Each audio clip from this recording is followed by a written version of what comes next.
Namaskar. A warm welcome to World News and Indian Perspective on All India Radio. This is Vaibhav Jyotsna Srivastav, and with me is Renuka, bringing glimpses of major developments of the day from across the globe. Over the next half an hour, we shall bring you the latest from the world of politics, economy, sports, entertainment, and more. As the world fights the COVID-19 pandemic, we begin with a message of caution to stay safe and protected by following these three simple steps. Wear a face mask, maintain social distancing, focus on hand and face hygiene. The headlines. India's External Affairs Minister Dr. S. Jaishankar says terrorism continues to be one of the gravest threats to humankind, terms it a crime against humanity. Five-member constitutional bench of the Supreme Court of Nepal orders reinstatement of the House of Representatives. G7 foreign ministers condemn the coup in Myanmar, call for the release of Aung San Suu Kyi and all detained leaders. Facebook lifts ban on news content for Australian users after agreement with the Australian government. France reacts strongly over Pakistan president's remarks on French anti-separatism law. And in cricket, third test between India and England to begin in Ahmedabad on Wednesday.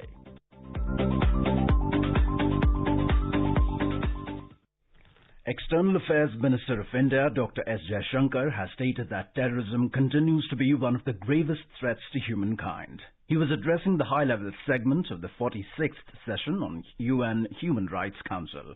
Dr. Jaishankar said it is a crime against humanity and violates the most fundamental human right, the right to life.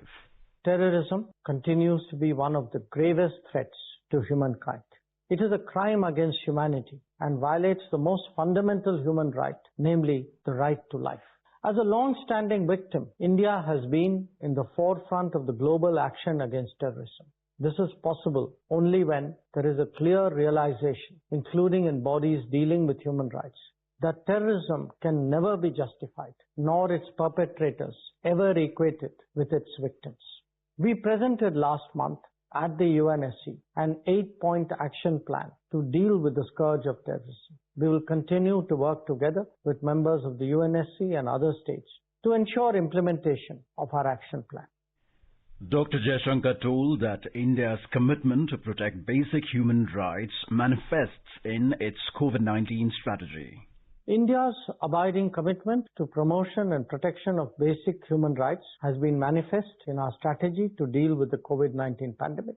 As we address the health front at home, we responded to the world in equal measure. We provided essential medicines and equipment to more than 150 countries to assist them in this fight. India has pledged to use its vaccine manufacturing capacity to make vaccines accessible and affordable to all. From Bangladesh to Brazil and from Morocco to Fiji, the pharmacy of the world is today supplying millions of vaccine doses to more than 70 countries. The minister outlined the steps towards economic and social transformation of India. Guided by my government's vision of Sabka Saath, Sabka Vikas, Sabka Vishwas, that is, working together for inclusive development for all and securing the trust of all, we have undertaken unprecedented steps aimed at economic and social transformation of India. The revolutionary initiatives undertaken by the government include the world's largest financial inclusion scheme, contributed immensely in the enjoyment of basic human rights by our people. Dr. Jaishankar said that there is a need for us to come together to overcome these challenges. Yet at the same time, multilateral institutions and mechanisms need to be reformed to deal with these effectively. In a landmark verdict, the Supreme Court of Nepal on Tuesday reinstated the dissolved House of Representatives.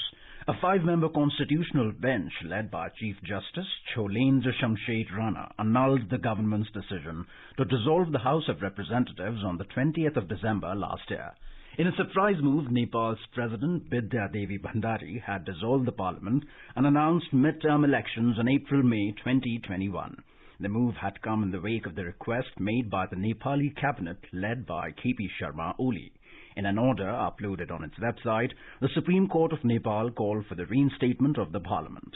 The Supreme Court, as the highest court of Nepal, is recognized as a court of record. Foreign ministers of the G7 group have firmly condemned the violence in Myanmar. In a statement, the G7 said that the military and the police must exercise utmost restraint and respect human rights and the international law. It added that the use of live ammunition against unarmed people is unacceptable. Anyone responding to peaceful protests with violence must be held to account. Calling for full humanitarian access to support the most vulnerable, the statement asserted that the G7 is united in condemning what it called the coup in Myanmar. It called for the immediate and unconditional release of those detained arbitrarily, including State Councillor Aung San Suu Kyi and President Win Myint.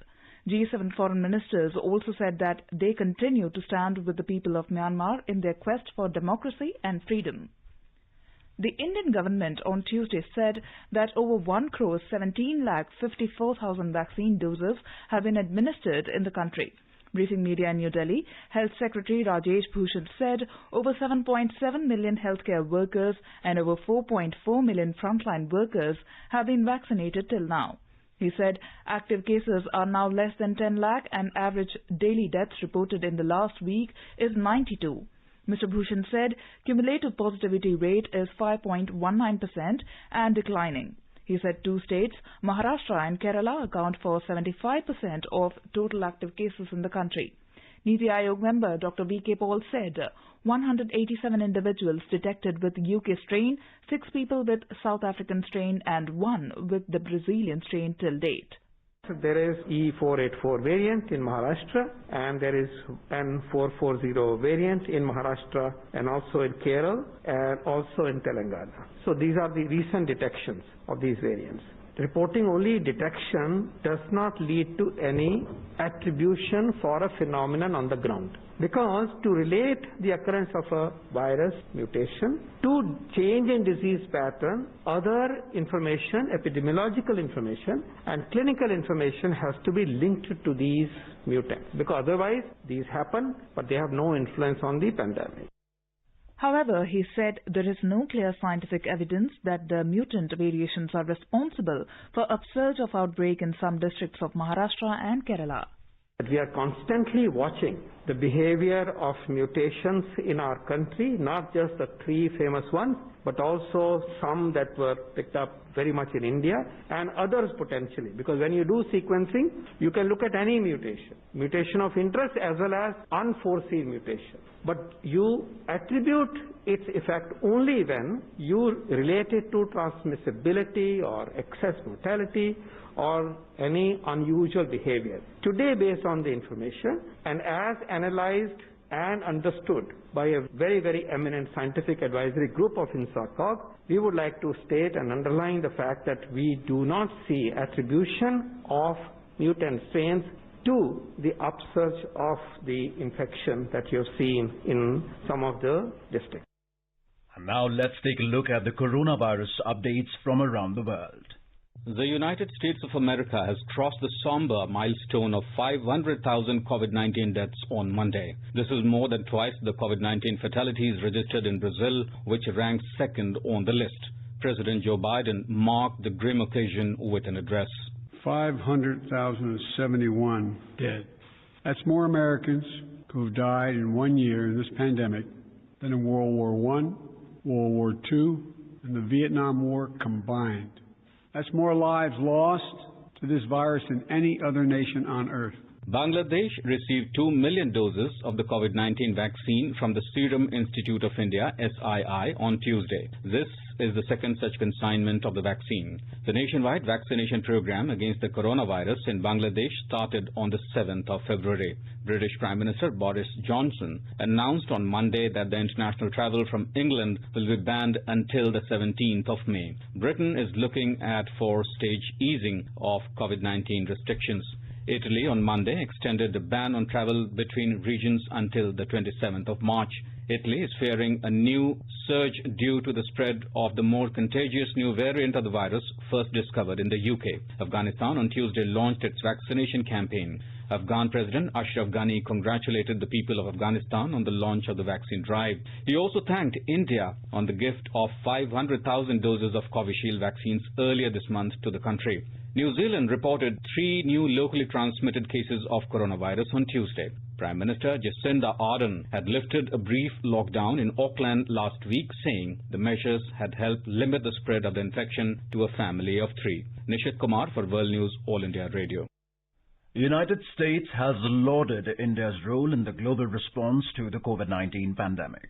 India, through its Vaccine Maitri, has reached out to neighboring countries and key partner nations by supplying them indigenously produced vaccine doses.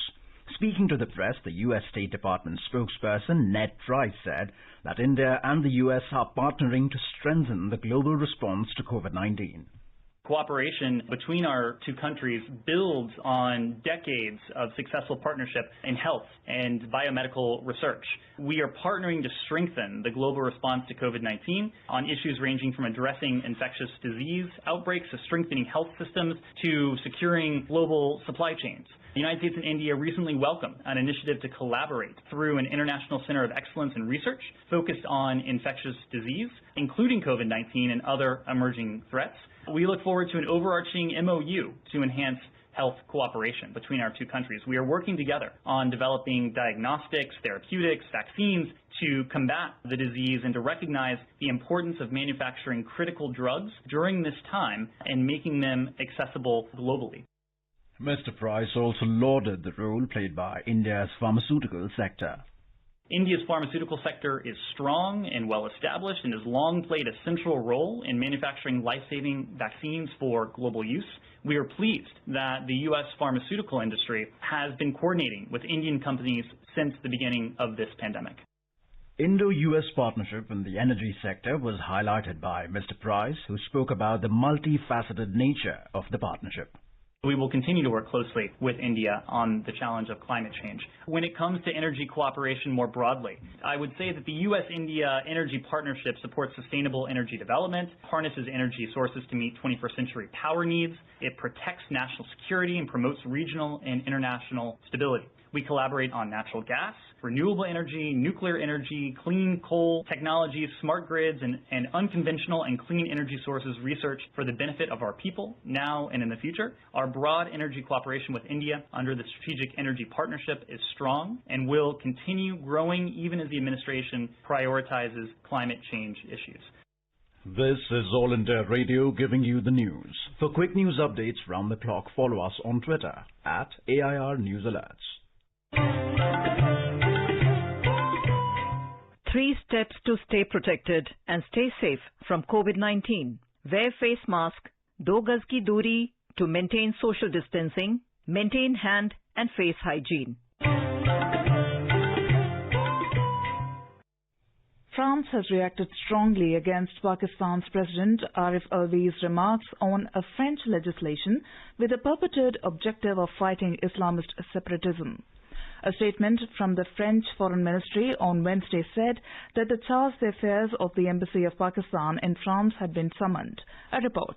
The legislation known in common parlance as the Anti-Separatism Bill is being debated in the French Parliament and will be put up for vote on Tuesday. The bill, piloted by French President Emmanuel Macron, seeks to tighten rules on issues ranging from religious teachings, online hate to polygamy.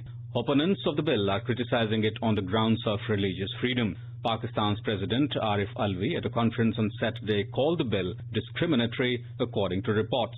The French Foreign Ministry has expressed surprise and disapproval with Mr. Alvi's remarks. It said that the bill is guided by the fundamental principles relating to the freedom of religion and the freedom of conscience, makes no distinction between different religions, and its provisions will apply to all faiths. It added that the bill does not include any discriminating provisions as alleged by the Pakistan President. Nishit Kumar for World News All India Radio. In China, police have detained 7 persons for posting derogatory comments online, defaming Chinese soldiers who died during the Galwan Valley clash with India in June 2020. The state media reported that the netizens came from different parts of the country, with ages ranging from 19 to 40. China recently unveiled the details of the deaths of Chinese soldiers for the first time, prompting many to flood social media with emotions running high.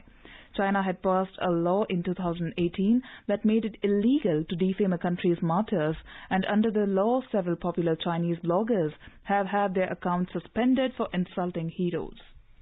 Facebook has decided to lift its ban on news content for Australian users after coming to an agreement with the Australian government. In a statement released on Wednesday, the Morrison government said that it will introduce further amendments to the News Media and Digital Platforms Mandatory Bargaining Code. It added that the amendments will provide further clarity to digital platforms and news media businesses. It said that it will strengthen the framework for ensuring news media businesses are fairly remunerated. Earlier, Australia's Prime Minister Scott Morrison had called on Facebook to lift its new blockade in the country and negotiate deals with media outlets. The Canadian Parliament has passed a motion to declare China's treatment of the Uighur Muslim minority as a genocide.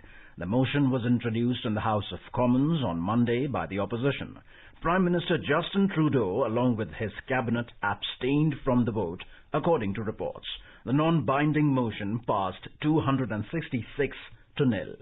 India has asserted that it will continue its development partnership with Somalia. India's permanent representative to the United Nations, Mr. Tirumurti, at the UN Security called on Somali leaders to engage in constructive dialogue to resolve issues delaying holding of elections. We now expect an early decision of the leaders towards holding of elections soon. We also urge all Somalis not to resort to violence during this important transition and to encourage dialogue and reconciliation with full involvement of women in the electoral process as well. There is little doubt that the longer it takes to hold elections, the more complicated the situation will become. The delay will only embolden Al-Shabaab and other armed groups to gain more ground and continue their terror acts, subverting the democratic gains made so far. Ambassador Tirumurti also paid tributes to the 12 Indian soldiers who laid down their lives in the UN peacekeeping operations in Somalia. 12 Indian soldiers laid down their lives for keeping peace in Somalia. India has supported AMISOM in the past and will continue to do so. In recent years, India has extended its support for capacity building in Somalia. We have supplied essential medicines to the country, and earlier this month we gifted buses to the Somali Transport Ministry to augment public transportation facilities. India remains committed to assist Somalia on its path towards sustained peace and stability. This is All India Radio giving you the world news. India's Minister for Environment, Forest and Climate Change, Mr. Prakash Zavadekar, said that climate change is the defining issue of our times. Speaking at the UN Security Council on the theme of climate and security, maintenance of international peace and security, Mr. Zavadekar said that India is the only country on track among G20 countries in meeting its climate change commitments. India is only country on track among the G20 nations to meet its climate change mitigation commitment. We are not only meeting our Paris Agreement's targets, but will exceed them. India currently has the fastest growing solar energy program in the world. We have expanded access to clean cooking fuel to over 80 million households. This is among the largest clean energy drives globally. Quoting Mahatma Gandhi, the minister made an appeal to shift to a climate-friendly lifestyle. Mahatma Gandhi once said that there is enough for everybody's need, but not for everybody's greed. Let us then make the transition to a more climate-friendly lifestyle by adapting to a low-carbon development pathway based on our needs and not on our greed. Aimed at boosting toy manufacturing in India and improving its global market share, the National Toy Fair is being held on the virtual platform from 27th of February to 2nd of March. Our correspondent from Mumbai reports that the exhibitors feel more such virtual toy fairs should be organized in the future. With just a few days remaining before the National Toy Fair begins, we have been speaking to several exhibitors from Mumbai who are participating in the first of its kind initiative of the central government. One such exhibitor is Mr. Manoj Gala of Manoj Stores, which has been in the business since 1987. It is one of the popular toy stores at Bridge Candy in Mumbai, providing 15,000 varieties under one roof. Mr. Manoj feels the idea of virtual toy fair is a very good initiative by the central government, as it will not only benefit toy manufacturers and retailers, but also enable enable people all over the country to explore the varieties of toys that are made within the country and from where to order. Besides, he also highlighted challenges faced by the Indian toy industry. Let us listen to what he has to say. I think the initiative to have a virtual toy fair is a very good initiative by the central government. It will enable people from all over the country to see what is made in the country, from where to order, call for the same. It will help manufacturers and retailers in sourcing. However, just one exhibition for 4 days is not enough and lots more needs to be done. While the toy makers have welcomed this initiative, they also feel that the government should organize more such exhibitions or toy fairs in future. Sweetie Jain, AR News, Mumbai. The US space agency NASA on Monday released the first audio from Mars. NASA also released the first video of last week's landing of the rover. The Perseverance rover is on a mission to research for signs of past life on the red planet.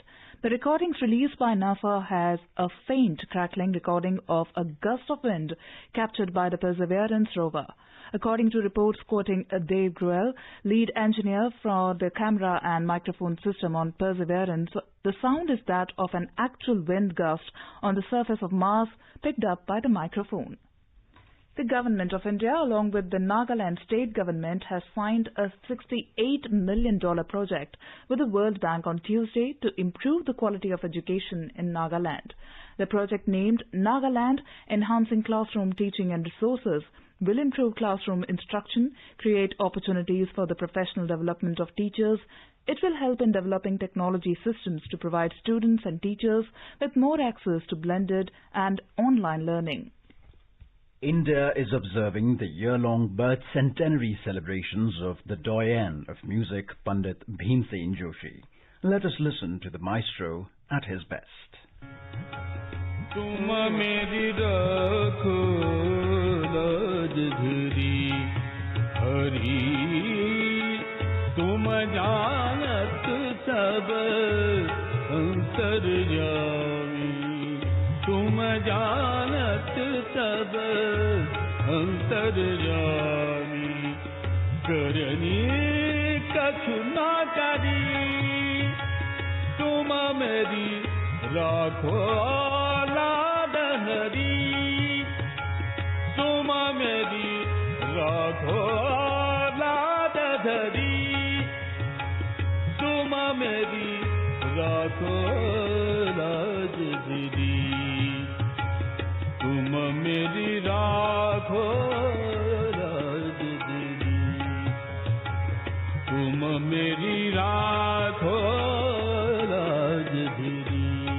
Benchmark domestic stocks today closed with marginal gains amid positive global cues. The rupee also appreciated 4 paise against the American currency. We have a report from the business world. The Sensex gained 7 points or 0.01% to finish almost flat at 49,751. The Nifty also rose 32 points or 0.22% to end at 14,708. The broader market at BSE also climbed, outperforming the Sensex. The BSE Mid-Cap Index surged 0.98%, while the BSE Small-Cap Index appreciated 0.74%. Asian shares today rebounded from 2-week lows, supported by market expectations of an improved growth outlook. Hong Kong's Hang Seng gained 1%, Japan's Nikkei 225 added 0.5%, and Singapore's Straits Times rose 0.3%. On the other hand, South Korea's Kospi fell 0.3%, and China's Shanghai Composite Index slipped 0.2%. European shares fell in intraday trade, losing early gains. In the U.S. equity market, the S&P 500 and Nasdaq closed lower yesterday as investors remained concerned amid climbing treasury yields and prospects of rising inflation. Global crude oil prices rose amid optimism over COVID-19 vaccine rollouts and lower output. In intraday trade, Brent crude prices were trading around $66.40 per barrel. In the forex market, the rupee appreciated 4 paise to settle at 72 rupees and 47 paise against the US dollar. Anubha Rohadki for World News, All India Radio. Moving on to sports. In cricket, the third test of the 4-match series between India and England will be played at the world's largest Sardar Patel Stadium, Motera in Ahmedabad from Wednesday. It's a day and night fixture and the match is scheduled to begin at 2:30 p.m. A report. The world's largest cricket stadium, Sardar Patel Cricket Stadium at Motera in Ahmedabad, is all set to make history by hosting the first day-night pink wall test match between India and England from tomorrow. President Ramnath Kovind will inaugurate this newly built Sardar Patel Cricket Stadium tomorrow. Sardar Patel Motera Stadium will become the top and the largest cricket stadium in the world. Currently, Melbourne is the largest cricket stadium in the world. It can accommodate 90,000 people simultaneously. The Motera Stadium houses 76 corporate boxes, Olympic-level swimming pool, indoor academy for dressing rooms for athletes and food courts. With the series levelled at 1-1 and the World Test Championship slot up for grabs, both the remaining matches are crucial, and India will be hoping that their formula in Chennai will be equally useful under different conditions. Nishit Kumar for World News, All India Radio. European Commission President Ursula von der Leyen on Wednesday said that European Union, EU, must end its over-reliance on imports from abroad to drive its technological development, such as China's dominance in providing rare earth elements. The President said that the creation of a European Raw Materials Alliance late last year was made for this purpose, so as to alleviate the bloc's reliance on extractive practices and to circulate critical material among member states. There are 17 strategic elements vital for the production of anything ranging from laptops, electric car batteries to missile guiding systems and lasers. So far, China has exercised a virtual monopoly on processing rare earth elements. Rare earth elements are produced in a handful of locations in China, the US and Myanmar, with trace amounts in other countries. China accounts for over 2/3 of the world's rare earth element supply, all from several quarries in the inner Mongolia region. Now let us take a look at the major developments around the world as reported in the foreign press. The Washington Post reports that state and municipal authorities in the United States want to curtail the use of natural gas to fight climate change. Kathmandu Post reports scenes of celebration as Students' Association light candles to celebrate the reinstatement of the House of Representatives in Nepal. Khaleej Times writes that UAE leaders have hailed the Hope Probe team, saying they have created a new history.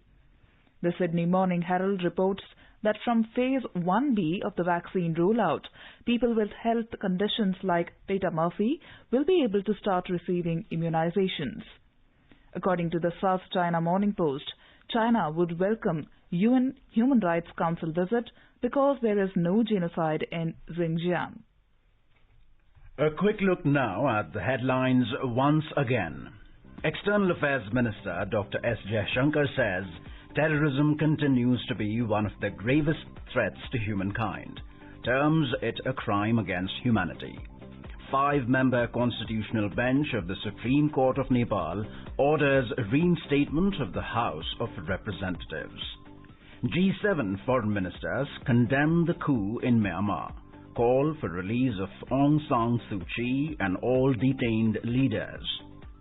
Facebook lifts ban on news content for Australian users after agreement with the Australian government. France reacts strongly over Pakistan president's remarks on French anti-separatism law. And in cricket, third test between India and England to begin in Ahmedabad on Thursday. India is celebrating the 151st birth anniversary of Mahatma Gandhi. Before we end, let us listen to his favorite bhajan, Vaishnav Jan, by artists from Indonesia.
And with that, we end this bulletin.